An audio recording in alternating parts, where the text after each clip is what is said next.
বরিশালে ভূমিহীন ও গৃহহীনদের জন্য আওয়ামী লীগ সরকারের আমলে বরাদ্দ দেয়া উপহারের বেশিরভাগ ঘরেই ঝুলছে তালা।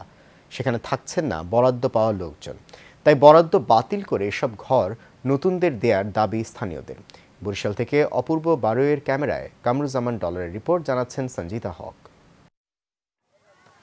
বরিশালের ১০ উপজেলায় ৫টি ধাপে উপকারভোগীদের মাঝে ৫,৯৬০টি দৃষ্টিনন্দন আশ্রয়ণ প্রকল্পের ঘর বরাদ্দ দেয়া হয়, কিন্তু ঘর বরাদ্দ পেয়েও সেখানে থাকছেন না অনেকে।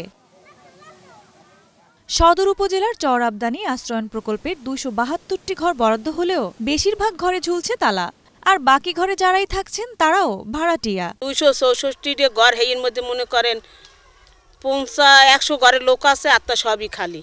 যারা ঘর পাইছে হ্যাঁ জায়গা জমি আছে হেরা থাকে না, ঘরে তালা দেওয়া থাকে। আমাদের দাবি আমাকে যে একটা দলিল করে আমাকে ঘর দিয়ে দেব। ভাড়া দিতাম তারে মাসে ৫০০ টাকা কইরা, তারপর ওইখানে টাকা বকে হয়ে গেছে আমাদের, ওইখান দিয়ে আমাদের নামাই দিছে। রাস্তার ভিখারি রয়ে গেছে।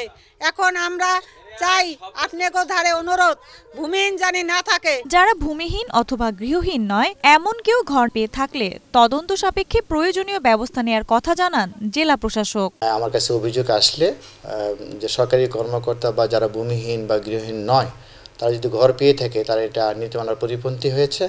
যদি এই ধরনের অভিযোগ আমার কাছে আসে সেগুলো আমি তদন্ত সাপেক্ষে সেই ঘরগুলো বন্দোবস্ত প্রস্তাব বাতিল করব, এবং যারা প্রকৃত গৃহহীন ভূমিহীন তাদের আবেদনের প্রেক্ষিতে আমরা তাদেরকে সেখানে পুনর্বাসন করব।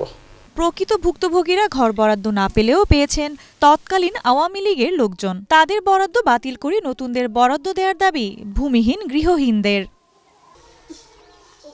সঞ্জিতা হক, এশিয়ান টেলিভিশন।